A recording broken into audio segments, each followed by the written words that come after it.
Do you think it's a mistake for a filmmaker to think about distribution and marketing after Yes. they've made the movie? I Okay. absolutely 100% think it is a mistake to only start thinking about marketing and distribution after the film is done.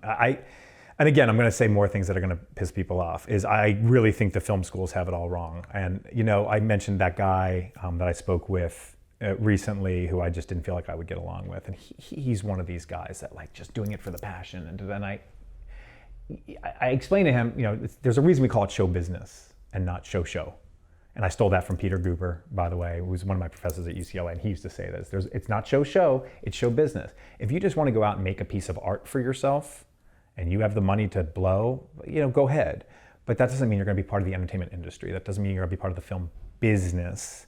It is a business, it is a commodity as well as art. That's where people get hung up as well. It's art, right. It's art, but it's also a commodity.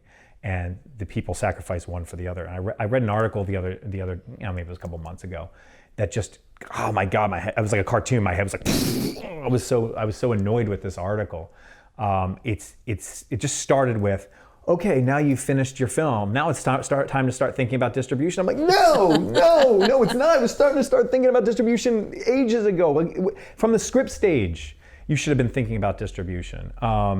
And I've told filmmakers I've worked with, the smart way to do it is, they always have this script that they just really want to do. And like, well, have you considered your audience? Have you considered whether there's an audience for it? Have you considered how you're going to get to that audience? Have you considered, how big that audience is and whether it justifies the budget you want to spend, and et cetera, et cetera. Have you looked at the market and how many other films just like it are out in the market? How oversaturated that is? I don't know how many times I've heard people say, "Oh, I'm going to do horror because it's so cheap, so you can make a bunch of money on it." But you're only considering one thing. You're only considering budget.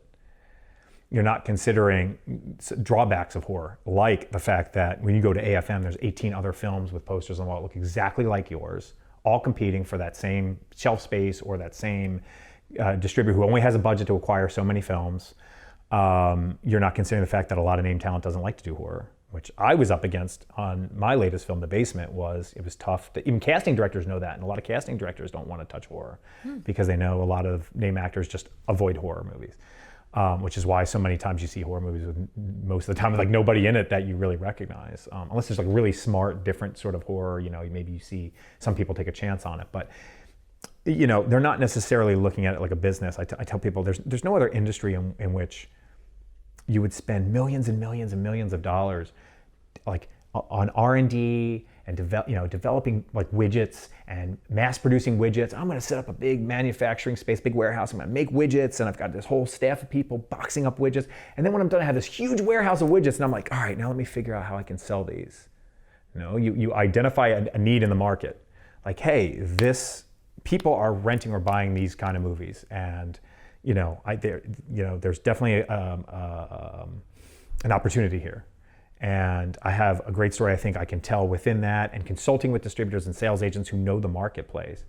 And if you're afraid to get the distributors and sales agents involved early and find out what the market looks like and what buyers are looking for and what budget ranges those pictures are in and which ones are making money. If you don't want to do that, and then you make a picture and you make no money, you really don't have anyone to blame but yourself.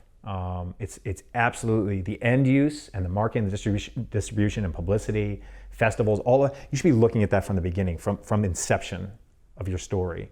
And so, yeah, a lot of times it falls on deaf ears, but I always advise the filmmakers, so we should get distributors and sales agents involved from the get-go. I'm not saying it's going to make it foolproof that you're going to get a return on your investment because of that, but it's going to, I think, get you a lot closer. Are they always right? No. They can be wrong as well, but they know a lot more than we do. Just like you trust a DP to shoot the picture because he knows more about lighting and camera than you do, or an editor because he knows a lot more about cutting than you do. Distributors and sales agents know more about selling in the market than you do. And so if you want a better chance at getting some sort of return, involve people that know more about what they do than you do about what they do. And I say this all the time when I hire people. I said, look, I hired you because you know more about what you do than I know about what you do.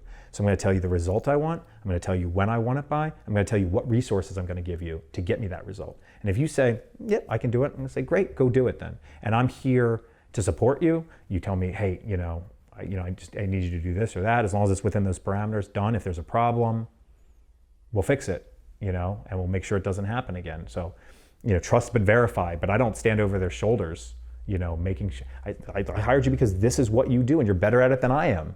So go do it. And the crew loves that. And the sales agents and the distributors, treat them like part of your team, because by the time people have made their movie and come to the distributors are like, well, there's not much we can do with it now. We could try to craft a marketing campaign, but if you had this person in it, and if you had only spent this much, and if you had done these things with the story, we'd be in a lot better of a position. Now, all we have, we didn't have any say in the story or script. We didn't have any say in the casting. We didn't have any say in the budget.